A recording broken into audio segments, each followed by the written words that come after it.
আসসালামু আলাইকুম বন্ধুরা, সকলে কেমন আছেন? আল্লাহর রহমতে আলহামদুলিল্লাহ আমি অনেক ভালো আছি। বন্ধুরা, আজ আমি ভীষণ চমৎকার একটা রেসিপি তৈরি করে আপনাদের কাছে শেয়ার করব।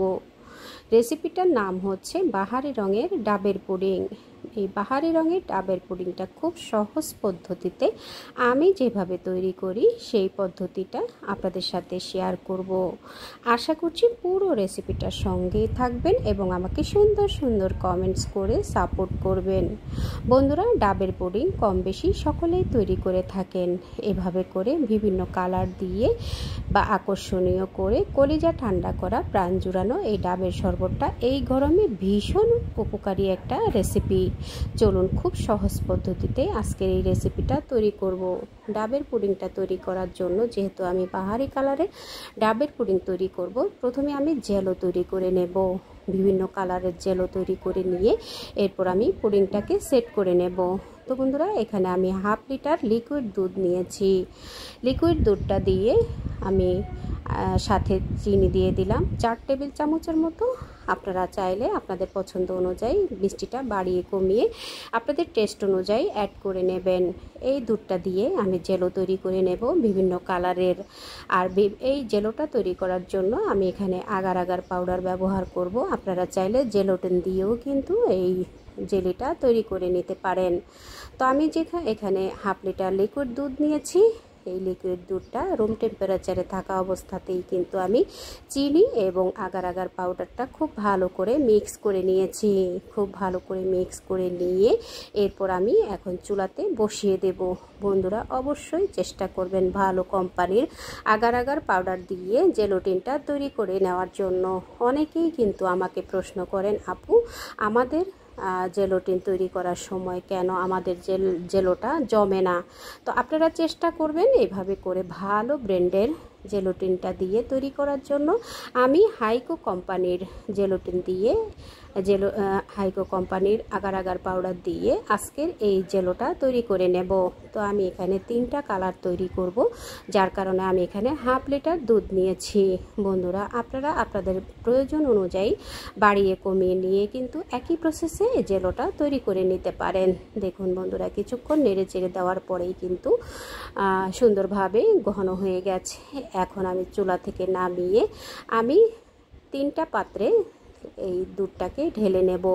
আমি 3টা কালার তৈরি করব, যার কারণে আমি এখানে স্কোয়ার সাইজের 3টা মোল্ডে আমি জেলো দুধের মিশ্রণটাকে ঢেলে দিয়েছি। এখন আমি কালার মিক্স করে নেব। এখানে আমি স্ট্রবেরি কালার দিয়ে দিলাম, কিছুটা ফুড কালার দিয়ে দিলাম এবং আমি পাশেরটা দিয়ে দিব গ্রিন কালার। বন্ধুরা, কালারটা আপনারা আপনাদের পছন্দ অনুযায়ী আপনারা অ্যাড করে দিতে পারেন। এই কাজটা কিন্তু খুব দ্রুতই করে নিতে হবে, যেহেতু চুলা থেকে নামিয়ে নিলে পুডিংটা কিন্তু খুব সহজে জমে যায় বা জেলোটা খুব দ্রুতই জমে যায়, যার কারণে এই কাজটা কিন্তু খুব দ্রুতই করে নিতে হবে। একটা আমি গ্রিন কালার করে নিয়েছি, একটা আমি স্ট্রবেরি কালার করেছি এবং আমি বাকি দুধটুকু দিয়ে আমি সাদা কালার করে নেব। তো বাকিটা সাদা কালার একটা বাটিতে ঢেলে নিয়েছি এবং সেটাও কিন্তু আমি জমিয়ে নিয়েছি। যেহেতু আমি ডাবের পুডিং তৈরি করব, তো আমি এখানে 2টা ডাব নিয়েছি। ডাবের পানিটাকে আমি এখন একটু ছেঁকে নিয়েছি। 2টা ডাবের পানির জন্য আমি এখানে 3 টেবিল চামচের মতো আগার আগার পাউডার ব্যবহার করব।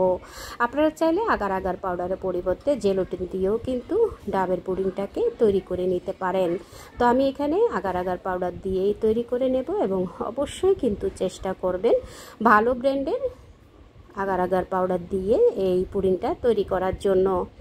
আমি এখানে 4 টেবিল চামচের মতো চিনি দিয়েছি। আপনারা আগের থেকে ডাবের পানিটাকে চেক করে নেবেন, যতটুকু চিনি প্রয়োজন কিংবা যতটুকু মিষ্টি আপনারা পছন্দ করেন সেই অনুযায়ী কিন্তু মিষ্টিটা অ্যাড করে দেবেন। চিনিটা এবং আগার আগার পাউডারটা দিয়ে খুব ভালো করে মিক্স করে এখন আমি চুলাতে বসিয়ে দিয়েছি। চুলার আঁচটা মিডিয়ামে রেখে এখন আমি আগের থেকে যে জেলো তৈরি করে রেখেছিলাম কালার দিয়ে, সেই জেলোগুলোকে এখন আমি এইভাবে করে জমে গেছে। একটা ছুরি দিয়ে ছোট ছোট স্কোয়ার সাইজ করে আমি জেলোগুলোকে এভাবে করে কেটে নেব। বন্ধুরা, আপনারা আপনাদের পছন্দ অনুযায়ী সাইজ করেই কিন্তু জেলোগুলোকে কেটে নিতে পারেন। যার যেভাবে পছন্দ সেভাবে করেই কিন্তু জেলোগুলোকে কেটে নিতে পারেন। তো আমি এভাবে ছোট ছোট স্কোয়ার সাইজ করে জেলোগুলোকে কেটে নেব।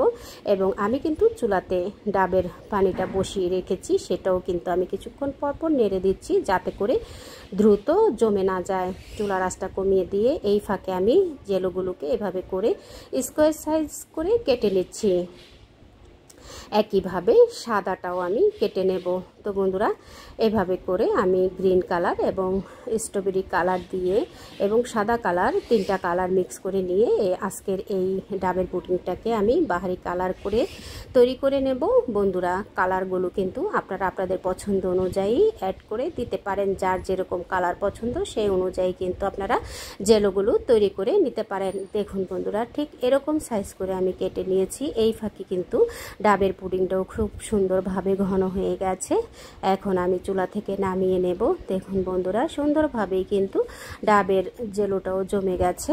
এখন আমি নামিয়ে নিয়ে আমি যেই মোল্ডে সেট করব, আমি এখানে গোল রাউন্ড শেপের একটা মোল্ড নিয়েছি। আমি এই মোল্ডটাতে সেট করে নেব।